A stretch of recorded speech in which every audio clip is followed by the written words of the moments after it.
Hi friends, welcome to my channel. Rajendra ప్రసాద్ని కాపాడి ప్రాణాపాయ స్థితిలో ఉన్న మీనాక్షి అసలు ఇదంతా ఎలా జరగబోతుందనేది ఈ వీడియోలో తెలుసుకుందాం. ఇక అవని అయితే రాజేంద్ర ప్రసాద్ దగ్గరికి వెళ్ళి ఏం చేయబోతున్నారు మావయ్య, అసలు మీరు ఎటువంటి నిర్ణయం తీసుకుంటారు అని భయంగా ఉంది అని అంటూ ఉంటే, ఈరోజు మీ ఇద్దరికి కూడా న్యాయం చేయబోతున్నాను.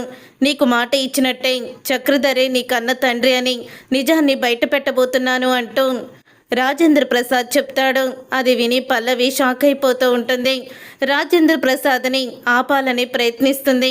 మావయ్య, ప్లీజ్ మావయ్య, నిజాల్ని బయట పెట్టకండి, బయట పెడితే నాన్న పరువు పోతుంది అని అంటూ బ్రతిమలాడుతూ ఉంటుంది. అప్పుడే రాజేంద్ర ప్రసాద్ అయితే, నేను ఒక నిర్ణయానికి వచ్చేసాను, నేను ఇక నిర్ణయాన్ని మార్చుకోను అని అంటూ ఉంటాడు. మీరు అందరి ముందు చెప్పే ఈ విషయం అమ్మ ప్రాణాలు కూడా తీస్తుంది, మమ్మీ బ్రతకదు అని అంటూ ఉంటే, చూడు అన్నీ తెలిసి కూడా నువ్వు కూడా మీ నాన్నలాగే తయారయ్యావు, ఇప్పుడు నిజాల్ని నేను చెప్పకుండా ఎవ్వరూ కూడా ఆపలేరు అని అంటూ ఉంటే, అప్పుడే ఇక పల్లవి అయితే చాలా ప్రయత్నిస్తుంది. రాజేంద్ర ప్రసాద్ వెనకాలే తిరుగుతూ ఉంటుంది. కానీ రాజేంద్ర ప్రసాద్ మాత్రం పట్టించుకోవడం. అప్పుడే ఇక అవని కూడా రాజేంద్ర ప్రసాద్ని వెతుకుతూ ఉంటుంది. ఎక్కడున్నారు మావయ్య గారు, మావయ్య గారికి మరోసారి నచ్చ చెప్పాలి అని అనుకుంటూ వెనకాలే వస్తుంది. రాజేంద్ర ప్రసాద్ అయితే, చూడమ్మా అవని, కొన్ని నిర్ణయాలు ఇలా మనం తీసుకోవడమే కరెక్టు, ఇంకా ఆలస్యం చేసే కొద్దు మన శత్రువులకి మనం అవకాశం ఇచ్చినట్టు ఉంటుంది తప్ప మరొకటి ఏమీ ఉండదు. మన కుటుంబాన్ని మనమే చేతులారా నాశనం చేసుకున్నట్టే ఉంటుంది. అందుకనే నేను ఈ నిర్ణయానికి వచ్చాను అని అంటూ ఉంటాడు రాజేంద్ర ప్రసాద్ అయితే. అప్పుడు ఇక అవని అయితే, అయినా అందరి ముందు ఇప్పుడు బయట పెడితే రాజేశ్వరి పిన్ని ఎంత బాధపడుతుందో ఒక్కసారి ఆలోచించండి అని అంటూ ఉంటే, చూడమ్మా అవని, మీ అమ్మ బాధపడుతుందని నువ్వు బాధపడతావని వాళ్ళు నిన్ను మాటలు అనకుండా ఉంటున్నారా? మిమ్మల్ని అవమానించకుండా ఆగుతున్నారా? సాటి ఆడదానే కూడా అనుకోకుండా జాలి లేకుండా మీ అత్తయ్య, అలాగే మా అమ్మ, అలాగే రాజేశ్వరి అందరూ కూడా గ్రద్దల్లాగా మీ అమ్మని పీక్కు తింటలేదు. ఈ నిజం బయట పెడితే కానీ అందరూ నోర్లు మూతపడవు అని అంటూ ఉంటాడు రాజేంద్ర ప్రసాద్ అయితే. ఇక రాజేంద్ర ప్రసాద్ అలా అన్న తర్వాత అప్పుడు ఇక లాయర్ అయితే వస్తాడు. ఇక లాయర్ వచ్చి, మీరు రాయించిన వీలునామాని తీసుకువచ్చాను అని అంటూ ఉంటాడు రాజేంద్ర ప్రసాద్తో. వీలునామా ఏంటండి, వీలునామా రాయించారా, ఆస్తిని పంచుతున్నారా అని అడుగుతూ ఉంటుంది పార్వతి. అవును, పిల్లల ఇష్టం మేరకే నేను ఆస్తిని పంచాలని అనుకుంటున్నాను అని అంటూ ఉంటాడు రాజేంద్ర ప్రసాద్. ఇన్ని రోజులకి మీరు మంచి నిర్ణయం తీసుకున్నారు మావయ్య అని శ్రేయ అయితే అంటూ ఉంటుంది.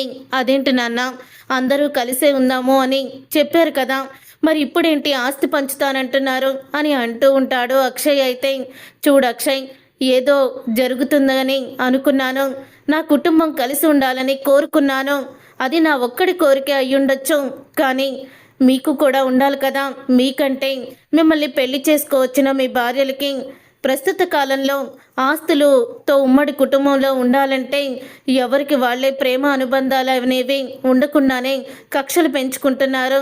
అందుకని నేను ఈ నిర్ణయానికి వచ్చాను, నా ఆస్తిని మొత్తం కూడా నా పిల్లలకి రాశాను అని అంటూ ఉంటే, అప్పుడే ఇక ఆ వీలునామాలో ఏముందో చదవండి మావయ్య అని అంటూ ఉంటుంది శ్రేయ.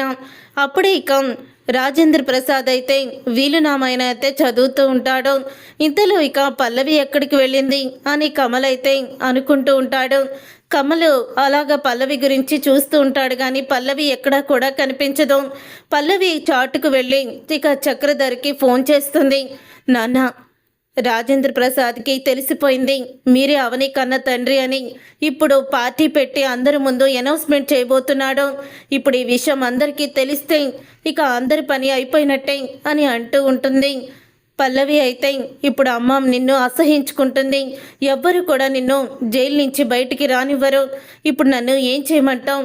మావయ్యని బ్రతిమలాడాను, మమ్మీకి ఏదోటి అవుతుందని చెప్పి బెదిరించాను, అయినా సరే రాజేంద్ర ప్రసాద్ నేను బయటే పెట్టి తీరుతాను అంటూ నాకు చెప్తున్నాడు. ఇప్పుడు ఏం జరుగుతుందో నాకు భయంగా ఉంది. ఈ సమయంలో ఏం చెయ్యాలో కూడా నాకు తోచడం లేదు, నువ్వే నాకు సలహా ఇవ్వాలి అని అంటూ ఉంటే, అప్పుడే ఇక ఆ మాట విని అంటూ ఉంటాడు చక్రధర్ అయితే రాజేంద్ర ప్రసాద్ని షూట్ చేసేయ్ అని అంటూ ఉంటాడు. చక్రధర్ ఇక ఆ మాట విని ఆ పల్లవి అయితే షాక్ అయిపోతూ, ఏంటి నాన్న నువ్వు చెప్పేది అని అంటూ ఉంటే, అవును ఆ రాజేంద్ర ప్రసాద్ని నువ్వు షూట్ చెయ్యి అని అంటూ ఉంటాడు చక్రధర్. అప్పుడు ఇక పల్లవి అయితే, సరే డాడ్ నువ్వు చెప్పినట్టే చేస్తాను, ఇక ఆ రాజేంద్ర ప్రసాద్ని ఈ లోకం నుంచి పంపించేస్తాను అని రివాల్వర్ అయితే తీసుకుంటుంది. పల్లవి అయితే అలా రివాల్వర్ తీసుకొని వస్తూ ఉంటుంది. ఇంతలో రాజేంద్ర ప్రసాద్ అయితే, నా ఆస్తిలో 51% ఆస్తిని అవని పేరు మీద నేను రాస్తున్నాను, మిగతా సగం నా ఇద్దరు కొడుకులు అలాగే నా కూతురు పేరు మీద రాస్తున్నాను, నా కోడలు శ్రేయ నా కూతురు పేరు మీద అలాగే నా ఆఖరి కొడుకు కమల్ పేరు మీద సగభాగాన్ని రాస్తున్నాను అంటూ ఇక ఆస్తి పంపకాలైతే చెప్తాడు. దాంతో ఒక్కసారి శ్రేయ అయితే, అదేంటి మావయ్య గారు అవనికి 51% ఏంటి, అసలు ఎలాగా ఏ ఉద్దేశంతో మీరు ఇలాగా అందరికీ సమానంగా పంచకుండా మీ పెద్ద కోడలికే ఎందుకు ఎక్కువ రాశారు, దీనికి నేను అంగీకరించను అని అంటూ ఉంటుంది శ్రేయ. ఇది నా కష్టార్జితం, ఎవరు అంగీకరించినా అంగీకరించకపోయినా సరే నేను చెప్పిందే ఆఖరు అని అంటూ ఉంటాడు రాజేంద్ర ప్రసాద్ అయితే. అప్పుడే, అదేంటి రాజేంద్ర ఆస్తిని పంచుతానని ఇలాగ పంచావేంటి, అందరికీ పంచితే సమానంగా పంచాలి అంతే తప్ప అవని పేరు మీద 51% రాయడం ఏంటి అని అడుగుతూ ఉంటుంది భానుమతి. అప్పుడే, నా నిర్ణయానికి నేను ఎప్పుడు కూడా నా నిర్ణయం మార్చుకోను అని రాజేంద్ర ప్రసాద్ అంటూ ఉంటాడు. ఈలోగా పల్లవి అయితే ఇక రివాల్వర్ తీసుకొని వస్తూ ఉంటుంది. పల్లవి రివాల్వర్ తీసుకొని రావడం మీనాక్షి అయితే చూసేస్తుంది. ఇక మీనాక్షి చూసి, ఇదేంటి పల్లవి రివాల్వర్ తీసుకొస్తుంది అని అనుకుంటూ టెన్షన్ పడుతూ ఉంటుంది. ఇక రాజేంద్ర ప్రసాద్ అయితే, మీ అందరికీ కూడా నేను ఒక నిజం చెప్పాలి, ఇప్పటి వరకు మా పెద్ద కోడలు అవని తండ్రి ఎవరో ఎవరికీ తెలియదు, కానీ నాకు తెలుసు ఆ అవని కన్న తండ్రి ఎవరో ఇప్పుడు నేను మీ అందరి ముందు బయట పెట్టబోతున్నాను. ఆ నీచుడి పేరు ఏంటంటే అని రాజేంద్ర ప్రసాద్ అయితే చెప్పబోతూ ఉంటాడు. అప్పుడే ఇక రివాల్వర్ షూట్ చేస్తుంది పల్లవి అయితే. ఇక రివాల్వర్ షూట్ చేయడంతో ఇక మీనాక్షి అయితే వెంటనే అన్నయ్య అంటూ ఇక రాజేంద్ర ప్రసాద్కి అడ్డుగా నిలబడుతుంది. దాంతో బుల్లెట్ కాస్త వెళ్ళి మీనాక్షి గుండెల్లోకి దూసుకుపోతుంది. ఇక మీనాక్షి అక్కడికక్కడే కుప్పకూలిపోతుంది. దాంతో ఇక అందరూ కూడా పల్లవి వైపు చూస్తారు. పల్లవి చేతిలో రివాల్వర్ చూసి అందరూ కూడా షాక్ అయిపోతూ ఉంటారు. ఇక అవని అయితే అమ్మ అంటూ ఇక మీనాక్షి దగ్గరికి అయితే వస్తుంది.